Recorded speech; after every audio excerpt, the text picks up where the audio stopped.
পূর্বতন বাম সরকার কি 10,323কে চাকরি দিয়ে ভুল করেছে?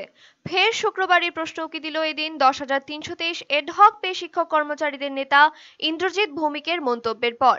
3 ধাপে বাম সরকার 10,323 জন শিক্ষক নিয়োগ করে। আদালতে তাদের চাকরি চলে যাবার পর ফের শিক্ষকদের পাশে থাকার বার্তা দেয়। পরোক্ষে তাদের জন্য প্রায় 12,500 পদ সৃষ্টি করে, কিন্তু তা নিয়েও মামলা হয়। সে যাই হোক, পূর্বতন বাম সরকার তাদের পাশ থেকে সরে যায়নি। অথচ সেই বাম সরকারকে গালমন্দ করে 10,323-এর বিভিন্ন সংগঠনের নেতারা, যা দেখা গেল শুক্রবারও। এদিন মহাকরণ অভিযান করেন অল ত্রিপুরা সরকারি 10,323 এডহক পে শিক্ষক কর্মচারী সংগঠন। সেই সংগঠনের নেতা ইন্দ্রজিৎ ভৌমিক এদিন বলেন, পূর্বতন সরকার নাকি তাদের রাজনৈতিক ফুটবল হিসেবে ব্যবহার করেছে। পরক্ষণে তিনি বলেন, বিধানসভার মতো লোকসভায় বিজেপির জন্যই তারা কাজ করবেন।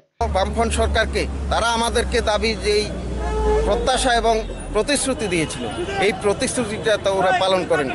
পাশে আছি এবং ভেসে যেতে দেব না, এই দুইটা শব্দ ব্যবহার করে আমাদেরকে তারা রাজনৈতিক ফুটবল হিসাবে পরিণত করেছিল। এই রাজ্যের যে রাষ্ট্রবাদী সরকার প্রতিষ্ঠিত হয়েছে, পূর্ণাঙ্গভাবে 10,323 এই রাষ্ট্রবাদী সরকারকে প্রতিষ্ঠার ক্ষেত্রে গুরুত্বপূর্ণ ভূমিকা নিয়েছিল। আগামী দিনে এই গুরুত্বপূর্ণ ভূমিকা জারি থাকবে আগামী লোকসভা নির্বাচনে। 10,323-এর অন্য সংগঠনের সমালোচনা করে এই নেতা আবার বলেন, এই শিক্ষকরা কোনো রাজনৈতিক দলের লেজুর বৃত্তি করতে পারে না। অথচ এই নেতাই আগে বললেন লোকসভার বিজেপির জন্য কাজ করবেন।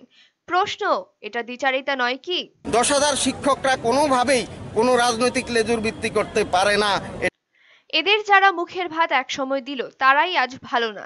সচেতন মহলের অভিমত, ওরা শুধুমাত্র নিজেদের স্বার্থটাই বেশি ভাবছেন, যে কারণে বাম সরকারের সমালোচনা আর নিজেদের মধ্যেই খেউখেই করছেন। ব্যুরো রিপোর্ট, চ্যানেল দিনরাত।